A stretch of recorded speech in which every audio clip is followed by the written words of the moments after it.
I had done research on her. She had done research on me. We meet each other. We immediately vibe. We see there's a lot of connectivity. We had never spoken outside of Instagram DM. And she immediately said, what's the best way I can support you? Literally like 4 weeks later, she's ready to commit to come in and speak to my mastermind.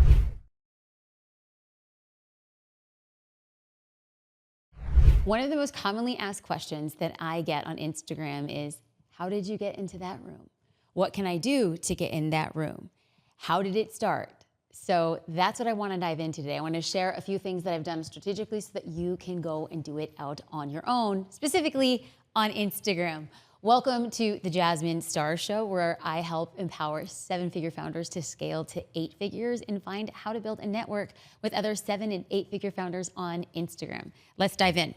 Okay, so this episode is gonna get down and straight to the point. I don't wanna talk about theory. I've spent probably 5 years on this podcast talking about the principles of what it is that I do. And what I come to find out based on your feedback, thank you so much for leaving reviews and sending me messages on what's really resonating, is that story is the thing that's been connecting the dots. And so instead of me talking about the principles and frameworks of what I do, what I want to do is principles, frameworks, and then interject stories and real life examples. So on that note, I wanted to share 2 examples of how I started networking and building relationships with 2 separate 8-figure founders to build out my network in support of others.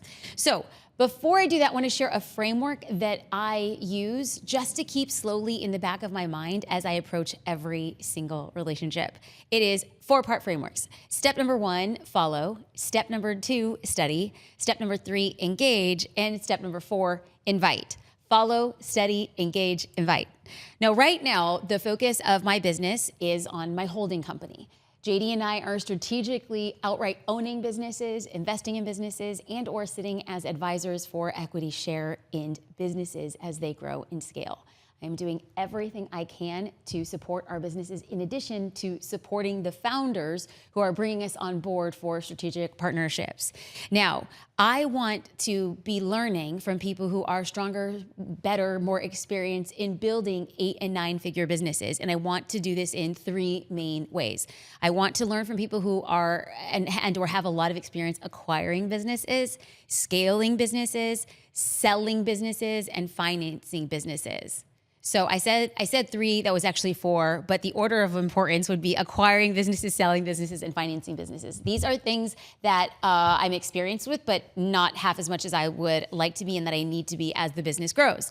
So I began following and researching people who have skill sets that I desire, experiences that I desire. And in the process of doing that, the Instagram algorithms continued to serve me up more content from people who were exactly the people I wanted to learn from. Shout out to Instagram.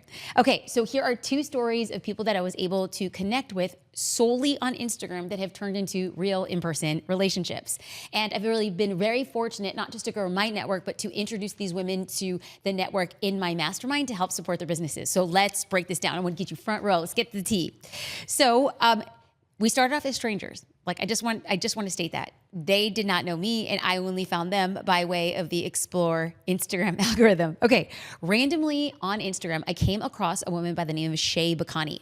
Now she connects global beauty and wellness brands with capital and investors. I was just reading that is directly from her Instagram bio. Now, if you want to get funding, if you want to secure capital, raise capital, if you want to sell your company, Shay is going to be a really great person to get in contact with. And I started figuring all of this out by way of getting started on Instagram. So let's go back and follow that framework. Follow, study, engage, and invite. I immediately followed Shay. I went through her feed. I started getting a good context of what it is she did. Then I started studying Shay. I went through and I put her name in and it's on podcast platforms, and I just started consuming every podcast that she had been on. I want to study her. I want to understand her. I want to see her perspective. I want to see the way that she sees the world. And I listened to hours of podcast, and then I deeply understood her point of view. So I followed, then I studied, and then I engaged. Once I understood the way she views things and what she finds valuable, I decided to reach out. Now, yes, I did leave a comment here and there, but my best way of connecting with somebody is to connect by way of stories, because I can add a very clean, clear perspective of, wow, I really love your vacation, or I love that you're taking your 2 daughters out for ice cream, or that was a really cool connection that you made for that company, or I really loved you on this recent podcast. So I was just communicating via stories.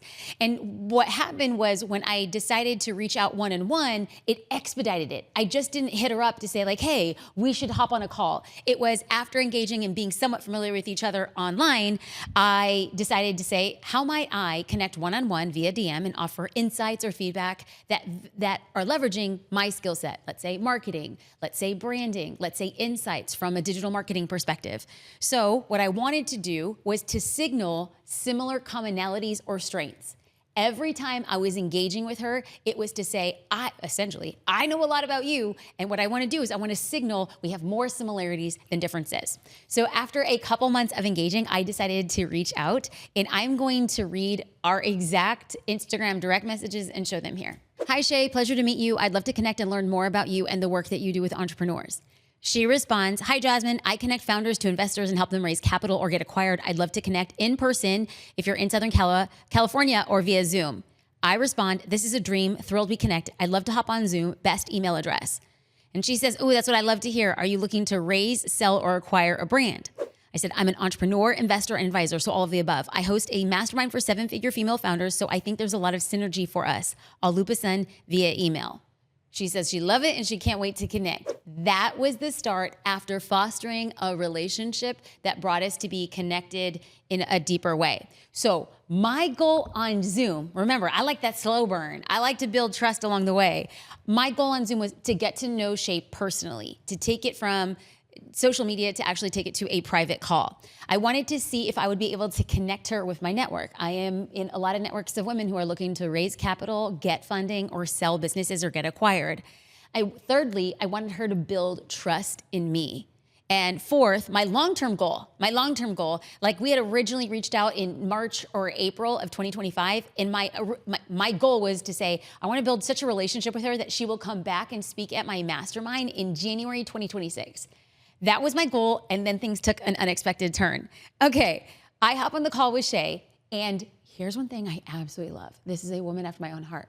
We make about 1 or 2 minutes of pleasantries. I explain a little bit more about who I am. She's like, yes, I've done my research. I know a lot about you. What was that? She was signaling. I had done research on her. She had done research on me. We meet each other. We immediately vibe. We see there's a lot of connectivity. And she immediately said, what's the best way I can support you?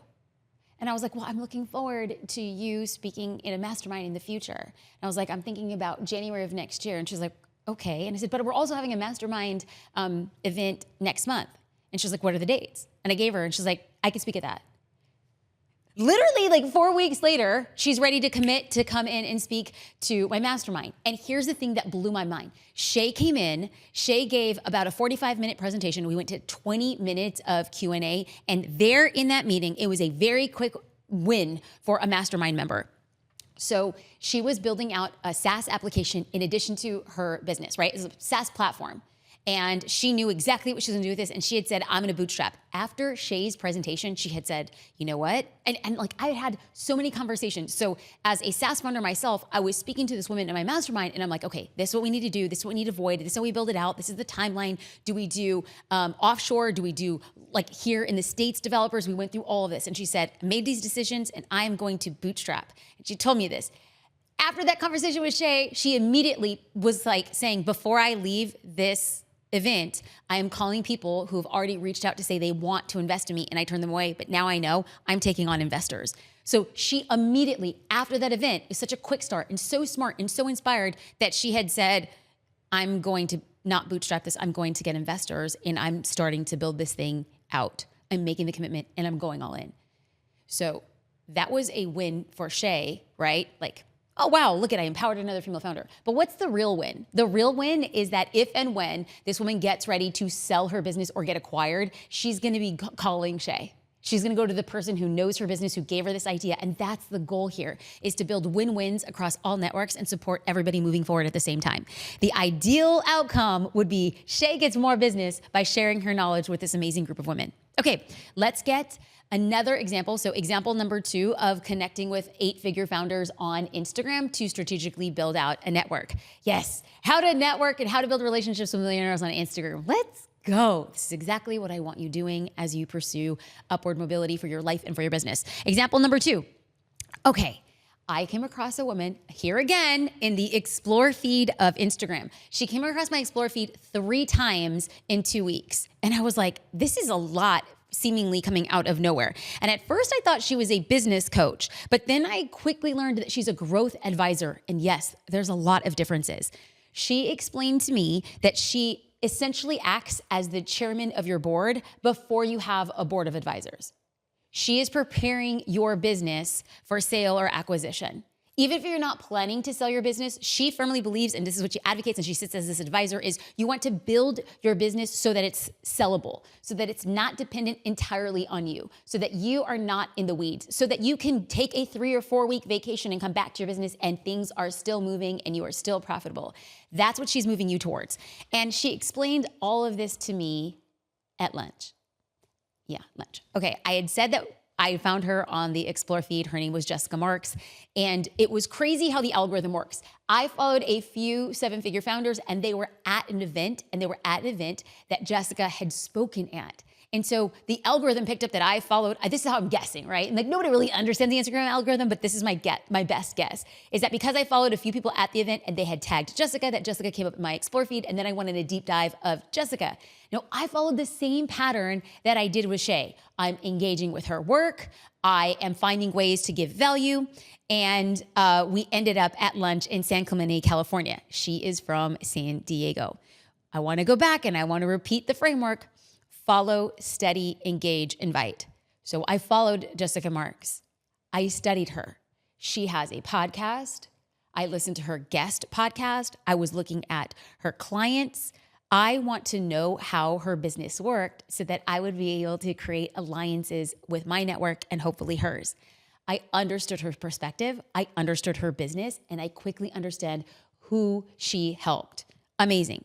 So I began engaging, and I was doing the same thing that I was doing with Shay, and we had never spoken outside of Instagram DM. Now, I was consulting with an entrepreneur, and she was looking for an audit of her business.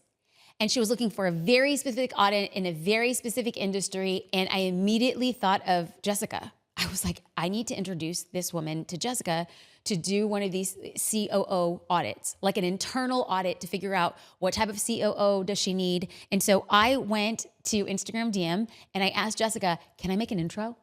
Like, this woman is looking basically exactly for what it is that you provide. So we went back and forth with voice memos. I think I'm going to probably show a screen grab if I can grab that of that. And then we decided to meet for lunch in Southern California in San Clemente. And at lunch, we talked about how can both of our businesses create synergies with each other. And then I got into what are the biggest mistakes that we see a lot of founders, male and female, but specifically female founders. What is it that's getting in our way of raising capital, selling businesses? Why do we have a tendency to stay in the weeds? What are the systems that we need? And when we use these words like you have to systematize and you have to create SOPs and KPIs, why is it that traditionally some female founders kind of shy away from setting up that level of foundation?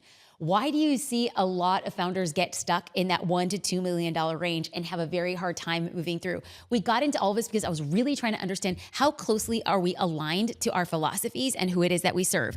So we spoke about where the industry is headed, and I can go on and on and on, but I won't. Here's why. I invited Jessica to come on my podcast. Her insights were so fascinating to me, and I want to share everything she sees and knows with you. So this is me taking my framework. I want to follow, I want to study, I want to engage, and then I want to invite.